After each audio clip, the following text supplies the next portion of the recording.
திருச்செந்தூரில் தடையை மீறி கள் இறக்கிய நாம் தமிழர் ஒருங்கிணைப்பாளர் சீமான் காலில் ஏற்பட்ட இரத்த காயத்துடன் உரையாற்றினார்.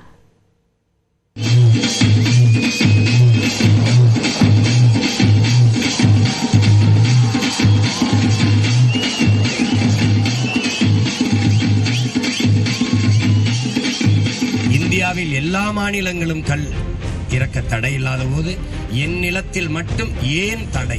இது என் வாழ்வியலோடு கலந்த உணவு. எந்த கொம்பாதி கும்பனுக்கு முடியாது. பனைமரம் ஏறியதால் ஏற்பட்ட இரத்த காயத்துடன் சீமான் உரையாற்றிய காட்சிதான் இது. தூத்துக்குடி மாவட்டம் திருச்செந்தூர் அடுத்த பெரிய தாழியில் நாம் தமிழர் கட்சி சார்பில் கல் இறக்க அனுமதி கோரி பனைமரம் ஏறி கல் இறக்கக்கூடிய போராட்டம் நடைபெற்றது.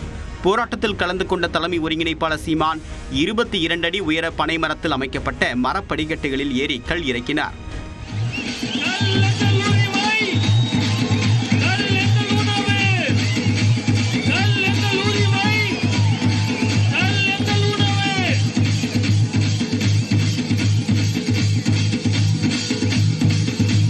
தொடர்ந்து தான் இறக்கிய கல்லை பனை ஓலைப்பட்டையில் ஊற்றி தொண்டர்களுக்கு கொடுத்ததோடு சீமானும் பருகினார்.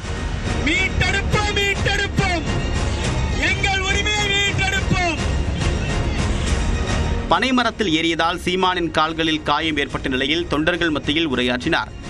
கலிகட்கு நீட்டத்தம் கையால்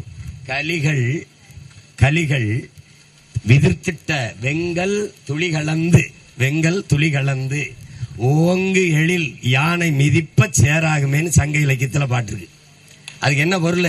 கல்லை குடிக்கும் போது சிந்திர கல்லு நுரை அதெல்லாம் தெருவெங்கு நிறைஞ்சு கிடக்கும் போது அதுல மிதிச்சு போன யானை நடந்து போகும்போது அந்த கல்லோட சேர்ந்த மனம் வீசுதுறாங்கிறான் சங்க இலக்கியத்துல. இங்க பல பேர் நாங்க கண்டுபிடிச்ச மாதிரியே பேசிக்கிட்டு இருக்கான். அது அதிகமான அவையும் கல்லுண்டு உண்டு பேசிக்கொண்டு இருந்தாங்கிறான். இது என் வாழ்வியலோட கலந்த உணவு. எந்த கொம்பாதி கொம்பனுக்கு விட்டு கொடுக்க முடியாது. எந்த கொம்பாதி கொம்பனுக்கு விட்டு கொடுக்க முடியாது. முன்னதாக சீமானுக்கு ஆதரவாக நாம் தமிழர் கட்சி தொண்டர்கள் கள் எங்கள் உரிமை, கள் எங்கள் உணவு என்று கூறி முழக்கம் எழுப்பினர்.